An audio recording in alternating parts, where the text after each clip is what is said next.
अस्सलामुअलैकुम viewers, welcome back to my channel doctor of medicine, जिसमें आज हम बात करते हैं जर्डिन डी सिरप के बारे में। तो जर्डिन डी सिरप 120 ml में अवेलेबल होता है।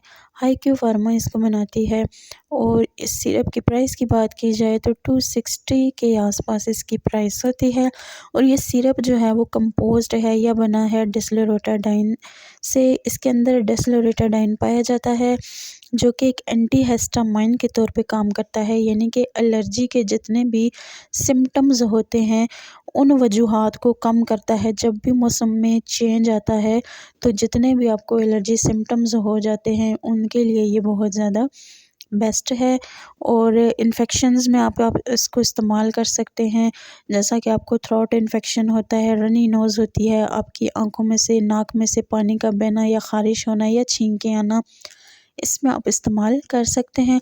उसके अलावा इसके जो यूज़ेस हैं उसमें ये है कि जर्डिन डी सिरप जो है वो मुख्तलिफ़ अलामात जैसा कि आंखों से पानी का आना, बहती नाक या नाक में से पानी का आना, नाक में ख़ारिश होना, आंखों में ख़ारिश होना, आपको छींकें आना, उसके साथ आपको बुखार का होना या फ़ीवर आपको हो जाता है, तो इस कंडीशन में आप इस्तेमाल कर सकते हैं। क्योंकि ये जिस्म को एक ख़ास जो है वो केमिकल पैदा करने से रोक के काम करता है, जैसे कि हिस्टामाइन कहते हैं।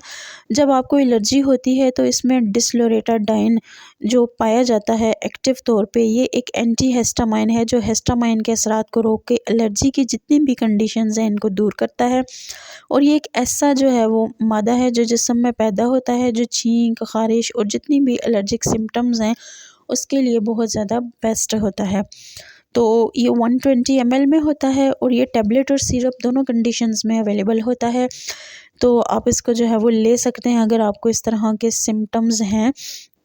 ये थे यूजेस। अब बात करते हैं कॉन्ट्राइंडिकेशंस के बारे में कि कौन से हालात में मत इस्तेमाल करें। अगर आप प्रेग्नेंट हैं या लैक्टेशन पे हैं, यानी दूध पिलाने वाली माँ हैं या हमला हैं, या आपको जो है वो ऑलरेडी किसी मर्ज़ में मुब्तला हैं, डायबिटिक हैं, तो इन कंडीशंस में लेने से परहेज़ करें या अपने फिजिशियन से कंसल्ट करें। और अगर आपको ये जो है वो न्यूट्रिशनल सप्लीमेंट खा रही हैं या मेडिसिन आप यूज़ कर रहे हैं तो इस कंडीशन में भी अपने फिजिशियन के मशवरे के मुताबिक इस्तेमाल करें। अब डोज़ की बात करते हैं तो डोज़ का तरीक़ाकार ये है कि आप दिन में 1 से 2 मरतबा इसका इस्तेमाल कर सकते हैं। यह डिपेंड करता है आपकी बीमारी की नौइयत पे। विद और विदाउट फूड आप इसका इस्तेमाल कर सकते हैं, यानी खाने के बाद भी कर सकते हैं, और विदाउट जो है वो कुछ खाए पिए भी आप इसका यूज़ कर सकते हैं। अब बात करते हैं साइड इफ़ेक्ट्स के बारे में।